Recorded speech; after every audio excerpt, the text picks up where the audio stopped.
dahil sinusupil nila ang demokrasya ngayon sa bansang ito.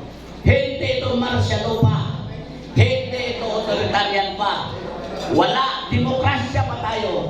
Pero bakit na nila sinupil ang karapatan ng taong bayan na magsalita laban sa mga maling ginagawa nila ngayon?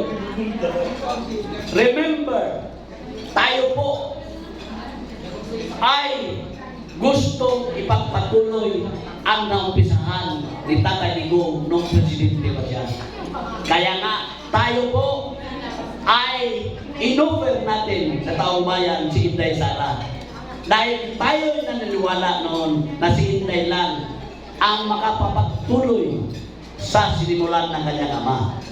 Ngunit, hindi tuloy at pinaniwala tayo na tulungan natin si Bongbong Marcos at naipanalo natin si Bongbong Marcos dahil binalakas natin ang kanyang sinabi noon na itutuloy daw niya ang mga inumpisahan ni Duterte, ama ni Inday. Pero anong nangyari nung nanalo na? Nangyari ba ngayon na tinutuloy niya ang lahat ng mga promises niya? Nabudol si Tatay Digong, nabudol ang sambayanang Pilipino, at ngayon, nagdusa tayo. Nagdusa ang bansa. Nabudol. Wala na tayong napapala galing sa taong yan. Kundi nakikita natin na sila sa Bisaya pa nagburot. Nagburot ang ilang bulsa.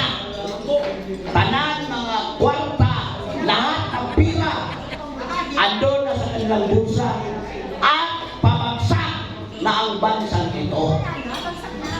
Ngayon, hindi tayo makapapayag, sabi ni Tatay Digong, lalaban tayo hanggang sa huling hininga ng ating buhay dahil mahal natin ang Pilipinas, mahal natin ang sambayan ng Pilipino, mahal natin ang ating kapwa Pilipino.